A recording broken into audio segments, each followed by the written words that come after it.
Ẹ káàbọ̀ sí ẹ̀kọ́ kíkọ́ ojoojúmọ́ ti ìjọ ẹ̀dá titun.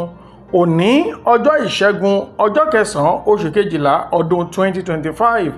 Àkòrí iyebíye ọkàn kan. Ìwé orin ọ̀kan ẹ̀fà ẹ̀jọ. Má kọjá mi olùgbàlà. Ẹ̀kọ́ àkọ́sórí. Mo wí fún yín gẹ́gẹ́ bẹ́ẹ̀ ni ayọ̀ ń bẹ níwájú àwọn angẹli Ọlọ́run lórí ẹlẹ́ṣẹ̀ kan tí ó ronupiwada. Ìwé ìhìnrere Luku orí 15 ẹsẹ̀ 10. Bíbélì kíkà. Ìwé ìhìnrere Luku orí 15 ẹsẹ̀ 8 dé ẹsẹ̀ 10. Tàbí obìnrin wo ni ó ní fadaka mẹwa, bí ó bá sọ ọkan nù, tí kì yóò tan fitilà, kí ó sì gba ilẹ̀, kí ó sì wá gidigidi títí yóò fi rí. Nígbà tí ó sì rí, ó pe àwọn ọ̀rẹ́ àti àwọn aladugbo rẹ̀ jọ. Ó wí pé, ẹ bá mi yọ̀, nítorí mo rí fadaka tí mo ti sọnù. Mo wí fún yín gẹ́gẹ́ bẹ́ẹ̀ ni ayọ̀ ń bẹ níwájú àwọn angẹli Ọlọ́run lórí ẹlẹ́ṣẹ̀ kan tí ó ronupiwada. Ẹ̀kọ́.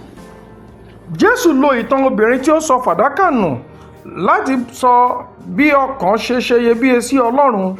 Obìnrin yìí kò gbójú kúrò lára fadaka tí ó sọnù, bóyá nítorí ó ní 9 lọ́wọ́ dípò rẹ̀.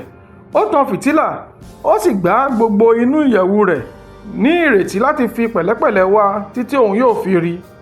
Èyí fi hàn èròǹgbà ọkàn Ọlọ́run sí ènìyàn. Kò sí ẹnìkan tí Ọlọ́run gbàgbé rẹ̀ tàbí tí ó kúrò ní abẹ́ ìṣọ́ Ọlọ́run. Bẹ́ẹ̀ ni kò sí ọkàn tí ó níye lórí fún oore ọ̀fẹ́ ńlá rẹ̀. Nígbà tí owó fadaka tí ó sọnù di rírí, obìnrin yìí yọ̀, ó sì pe àwọn ará ilé rẹ̀ àti alábàágbé láti bá a yọ̀ pẹ̀lú. Ayọ̀ tí ó fi hàn yìí ṣàpèjúwe ayọ̀ ọ̀run. Jesu ṣàlàyé wípé bẹ́ẹ̀ náà ni àwọn angẹli ń ṣe bákan náà nígbà tí ẹlẹ́ṣẹ̀ kan bá ronupiwada tí ó sì padà sọ́dọ̀ Ọlọ́run. Ọ̀run máa ń yọ̀ púpọ̀ nígbà tí ìrònúpìwàdà bá ṣẹlẹ̀. Èyí kọ́ wa nípa ìjìnlẹ̀ tí ó wà nínú ìfẹ́ Ọlọ́run àti iyebíye tí Ọlọ́run gbé lé ọkàn ènìyàn. Gbogbo ọkàn ni ó ṣe iyebíye sí Ọlọ́run. Gẹ́gẹ́ bí onígbàgbọ́, a gbọ́dọ̀ fi irúfẹ́ ìwà yìí hàn. Ọlọ́run pè wá láti gbàdúrà fún àwọn ọkàn tí ó ṣáko lọ, kí a wá wọn pẹ̀lú sùúrù àti ìwà pẹ̀lẹ́, kí a sì yọ̀ nígbà tí wọ́n bá gbé ìgbésẹ̀ ìgbàlà. Iyebíye ọkàn ṣe pàtàkì lọ́pọ̀lọpọ̀. Nígbà tí ènìyàn kan bá yí padà kúrò nínú òkùnkùn sínú ìmọ́lẹ̀, ó jẹ́ ìṣẹ́gun ńlá nínú ẹ̀mí.